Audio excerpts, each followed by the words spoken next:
Walmart managers making $620,000 a year. A single Walmart store is such What? a large commercial operation that it statistically changes the local economy around it, with an influence that can be felt at a range of up to 50 miles.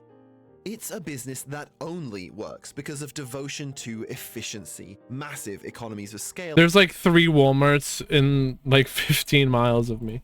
And a willingness to operate right on the edge of financial viability. If a process can be improved, it must be improved. If sales can be optimized, they must be optimized. And if costs can be cut, well, they must be cut. Everyday low prices goes for more than just the products that line their shelves. Which is probably why it's raising so many eyebrows that the company is now paying its store managers as much as $620,000 a year. I'm gonna go work for Walmart, be a manager. Walmart to make some quick money, but the company wants you to know you can make real money there too. The largest private employer reveals store managers earn an average salary of $175,000 a year. More people at Walmart get food stamps, rental assistance, Medicaid, and Medicare than work at any other corporation in America. A lot of them have 2, maybe 3 jobs. John, we talked yesterday about the fact that a superstore manager now at Walmart can earn over $400,000 a year. That's stock. Many economists, Meanwhile, the other people are on food stamps. consider Walmart to be the most powerful private economic institution in the world. Within America, it has so much control over prices, employment, and business activity that it arguably rivals a lot of government agencies. But to what end this power serves is a little bit more questionable. By revenue, Walmart is the single largest company in the world. In 2024, it made $637 billion in sales, which is almost double that of Apple, who only made $395 billion. Only $395 billion. Despite bringing in more than $250 billion a year more than Apple, Walmart is only a fifth as valuable. The reason for this discrepancy is down to a general investor preference for technology companies, but more importantly, because Walmart basically keeps nothing of what it makes. Apple makes a lot more money selling their own computers, phones, and services than Walmart does on fast-moving consumer goods that are primarily supplied by other businesses.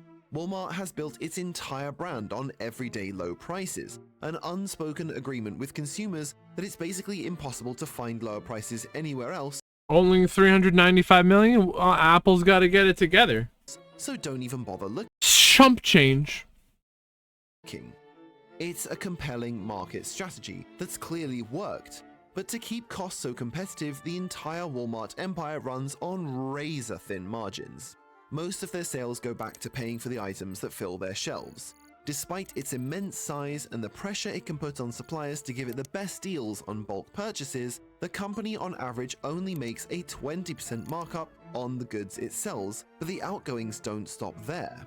From that 20% cut of sales, the company has to maintain their stores. No, it's 395 billion. Trucks, pay their insurance, maintain not their million, website, billion. run advertising campaigns, and above all else, pay their millions of staff members. After that, from initial sales of more than $640 billion, the company only ends up with a net profit margin of around 3%. They only profit $16 billion a year. $640 billion is still a shitload of money. 19. But even the slightest disruptions to their business could wipe out that margin in an instant. Now, it could be argued that this is a win for consumers. Over the decades, the cost-cutting and razor-thin margins that Walmart operates on have had a noticeable deflationary impact on consumer prices, but that's not without some serious trade-offs. Wait a minute. Certain community prices, but the price of TVs, toys, software, cell phones, clothing, cars are going up. Houses, yeah. Food, yeah, all that's going up. But televisions are down. But that's the cost of TVs are down. Not without some serious trade-offs. In certain communities, Walmart controls as much as 95% of the grocery market, and that didn't happen by accident. As far back as 2006, a new Walmart store opening on the outskirts of Chicago caught the attention of a few local economists. In the months before the store opened, the team conducting the research counted a total of 306 businesses in the surrounding areas. 2 years Okay. later, 82 of those businesses had closed, and a Wow. very interesting pattern emerged. Somewhat like a bomb going off, There the are new a quarter Walmart of them store all had a gone. blast More than a radius quarter of the business businesses. destruction. So if you have a town and you open up a Walmart, more than 25% of all those businesses are going to be gone in a year. Stores less than a mile away closing at a rate of 35 to 60%, and the further away they were, the more likely they were to survive. Follow-up studies found that in locations more remote than the outskirts of Chicago, the economic blast radius could be as large as 50 miles or 80 kilometers in every direction. They call it an economic blast radius. These reports, the economic impact of a new Walmart opening has become so well documented that local economists and city planners have named it the Walmart effect. Now, despite the name, this effect can be seen with other megastores in other countries as well, but nobody truly rivals the sheer scale of If South Park had an episode about it, you know it's real. Walmart's retail dominance in the USA. It must be noted, however, that the company itself have argued that this is not all bad. In multiple studies that they themselves have funded, they point out that their stores attract local development, and while some local businesses may close, other businesses that support their chain will open, so local economic activity remains the same or actually improves. Now, of course, they would say that. Realistically, any research that they paid for, which said the contrary, would be buried alongside the recipe for Mart? Coca-Cola and the Epstein list, which will be released any day now, I'm sure. But what it really all comes down to for most people is good paying jobs. If a local Walmart can provide more jobs to local residents than the businesses it replaces, It's a then it's GameStop going to in be the much background. easier to get the necessary approvals to build a store. After all, for better or worse, we live in a free market economy where the most competitive businesses should win. And here, Walmart has a lot of negotiating power. It's the largest private employer in the world, falling only behind the Indian Ministry of Defense, the American Department of Defense, and That's China's kinda People's crazy. Liberation Army. The That's reason pretty that salaries crazy. are such a large expense for the company is not only because it employs so many people, but also because it pays a lot of them surprisingly well. Now, normally working at Walmart is synonymous with low pay and benefits. The company has continuously raised controversies by paying their floor staff so poorly that they were reliant on government assistance to make ends meet. And minimum wage laws are a lot like minimum age laws. You know the bad actors would go lower if they were allowed to. Perhaps this is to be expected from a company with such an obsession with cutting down on expenses wherever possible, but it makes it all the more confusing that just a few rungs up the management ladder, the pay goes from below the poverty line to putting people into the 1%.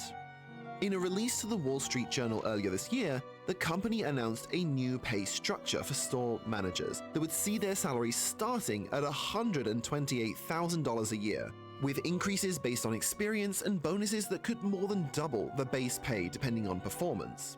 The real headline grabber, though, was market managers, which under the company's new pay structure could earn as much as $620,000 a year. 600 what? For any professional, this is a lot of money. And for someone who's basically the Michael Scott of Walmart stores, it seems almost hard to justify when the bulk of the staff they'll be overseeing will earn less than a tenth of that, all in the name of cutting costs wherever possible.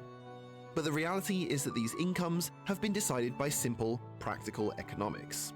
How much someone gets paid is simply a function of how much money they can make the business and how hard they are to replace. If True. someone doesn't make or save the business that much money, then no matter how hard they are to replace, they can't justify that much pay, unless the business they work for is effectively operating as a charity.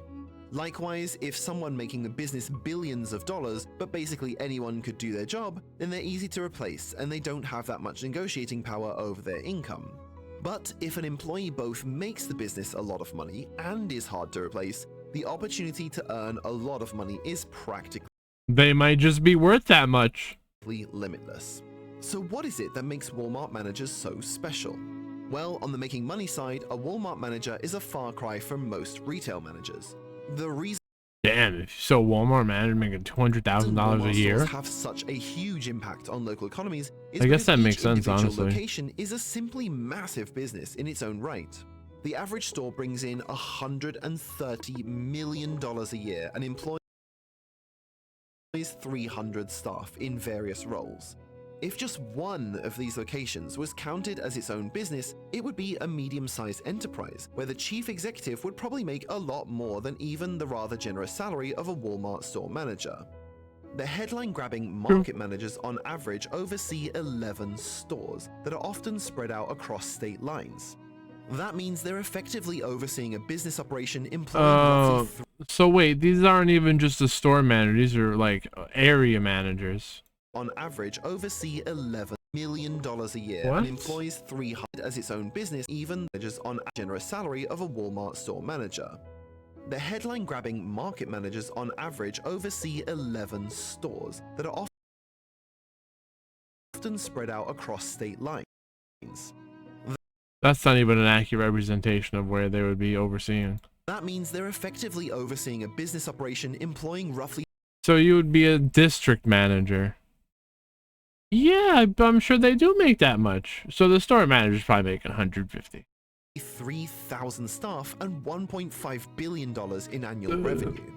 Assuming that they're all completely average locations, these 11 stores are roughly equivalent to the global operations of Krispy Kreme donuts. And according to public company records, their CEO made $10.2 million in cash and bonuses last year.